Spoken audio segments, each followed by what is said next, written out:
I think sometime in the life, no, sorry, I was referencing something. No, but really, I do think we approach a certain threshold where people go to the supermarket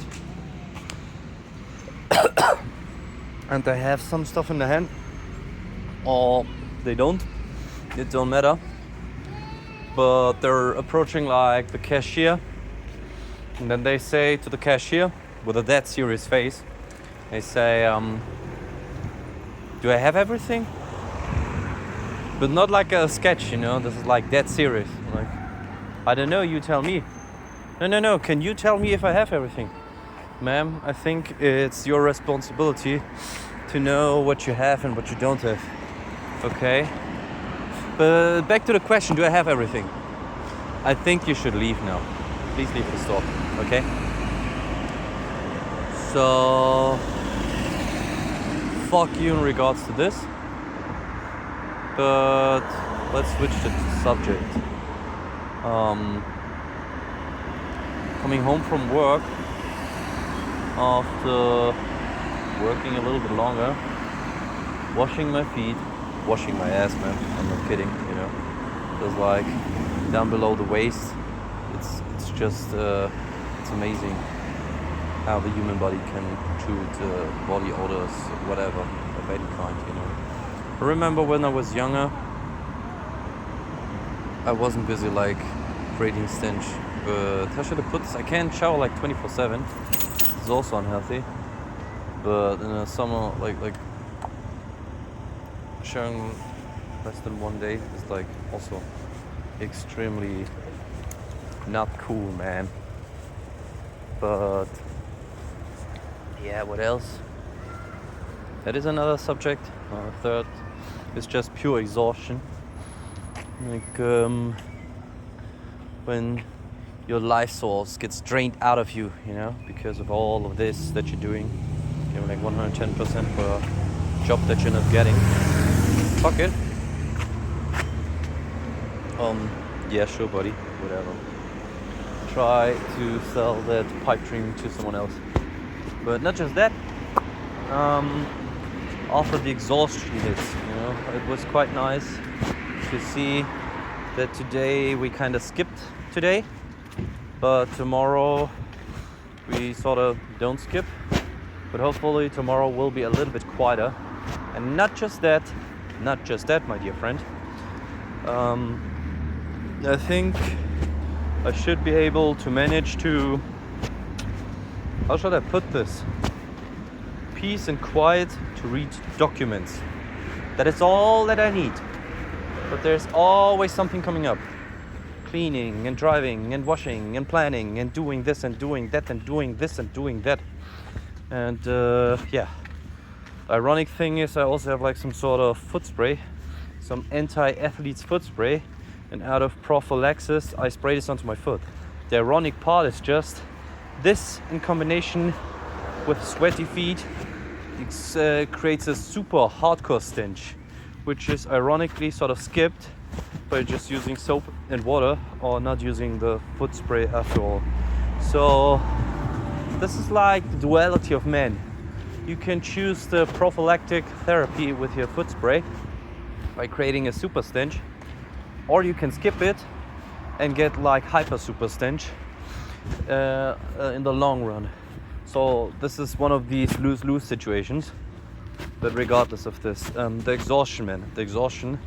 I can, for approximately 50 minutes, I was just like a dead carcass. And yeah, just listening, it was quite nice. Put in a MacBook where my pillow is, and like putting it on loud and listening to this sort of mix thing, cryo chamber mix. Came out like a couple of hours, I think 16 hours. Don't nail me down on this exact info, but 16 hours. And it was quite nice to regain some energy, so to say. And I did this. Wait a minute, I think I know where I'm going. I do like an alternate route. and yeah, just laying there enjoying the mix, because it's quite powerful sound, especially when it's not very loud, because of these insane psychoacoustics of the MacBook. I know I've mentioned this before, but these fucking psychoacoustics, the audio and the display, you know, this is like, it makes me crave more. I gotta be honest, there's certain aspects of Apple that I fucking hate and despise, and I hope they die in certain regards. But then there's like the audio and the video, man. And if you're into audio and video, and you like media consumption, and you like, you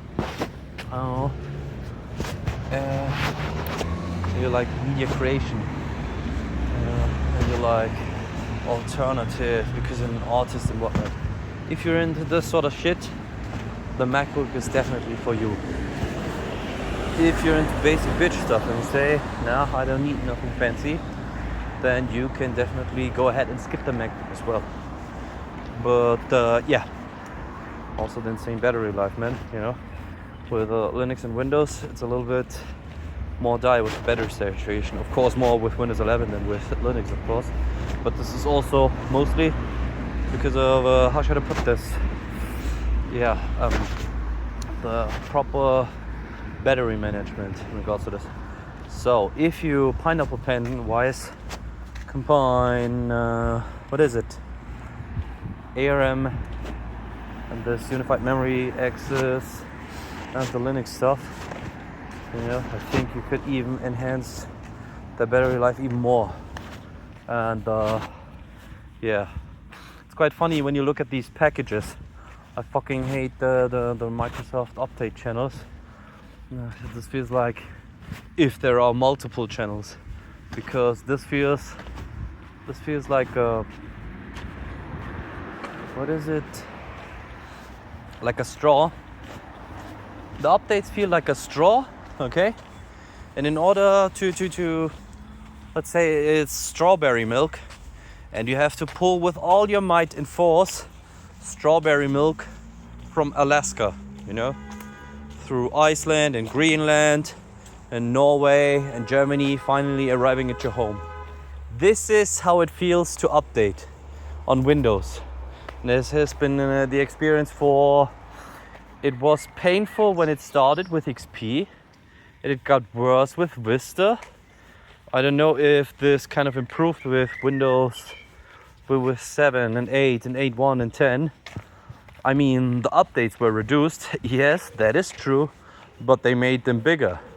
So before you had like 50, I do remember this so fucking vividly, you know, Windows XP and Vista and 7, especially I think Vista and XP.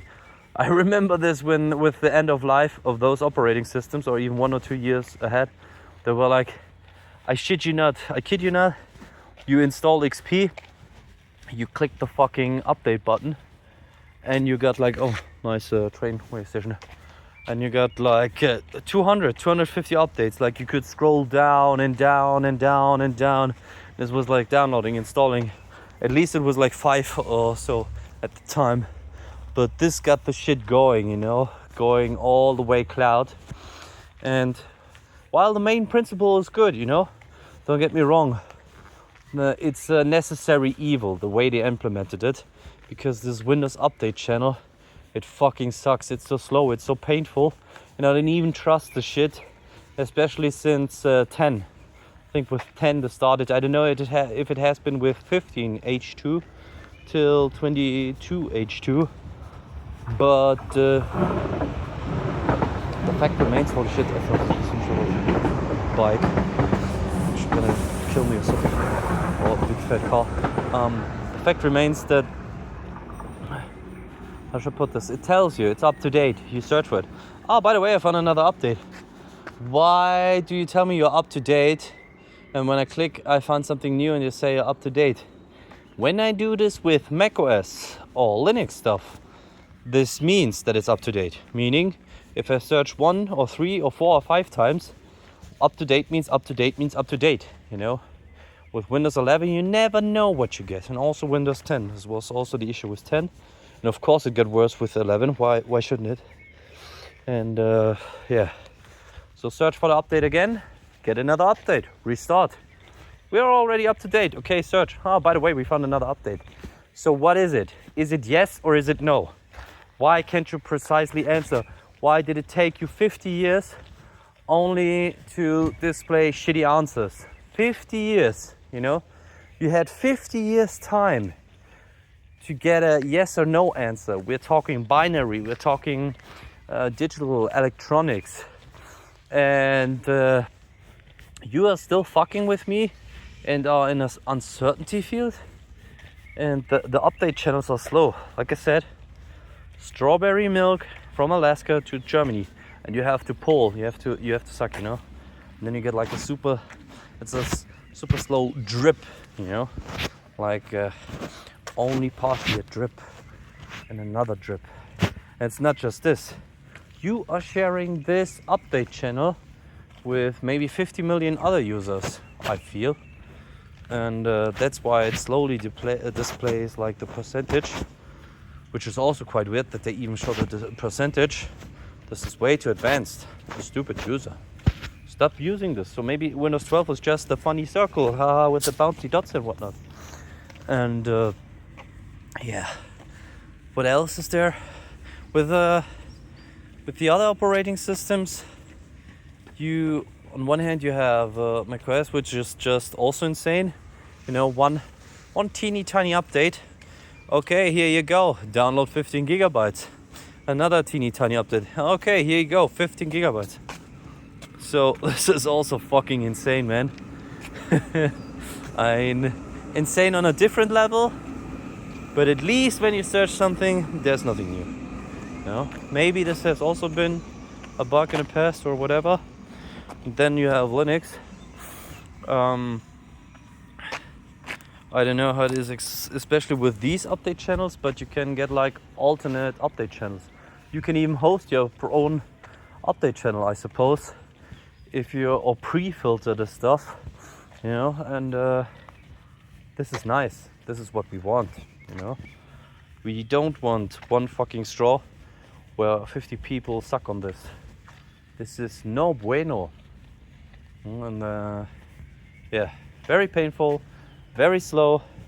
And I wonder how much of this there's a threshold, there's a level, there's a limit where we have to blame x86 and x64, and where we have to give all the blame to Microsoft and Windows, where we say, you guys either optimize or we boycott this shit, because this cannot be happening, you know.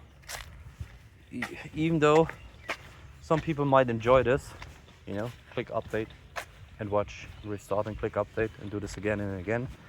I see this is very frustrating and not helpful and untransparent.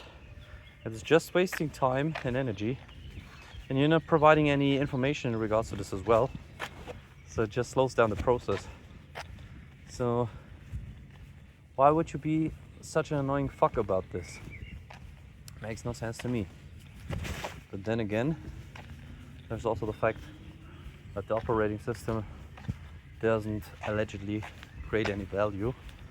So this is all about pissing in the user's face. Maybe it's all about, maybe this is the social experiment to see how much can you take, you know, in an unlooped ass without complaining. Because why the fuck would you complain? You wanna switch?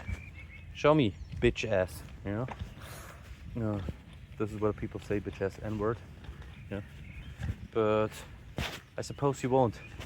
You'll just take it another day, and PowerShell somewhat fixes certain aspects, but also not the full picture. PowerShell should be the afterthought, not the very first tool. If everything worked perfectly, we wouldn't need PowerShell. But everything has become so shitty that PowerShell is vital and crucial in regards to making anything work or run, you know. Imagine the Windows landscape without PowerShell. This is like trying to drive a car without wheels and engine, you know. It is possible if it's like a 90-degree steep downhill, a hill or something, but the acoustics, you know, the sparks that it creates when the metal slides on the concrete, this is the experience that you get without PowerShell, you know. Just, at least for Windows 12, grease up my asshole when you ram in the mega butt plug that I can take. Is that so much to ask? Could you at least a little bit of grease? I don't even ask for much grease. Just a teeny tiny droplet. And then I'm somewhat happy, you know.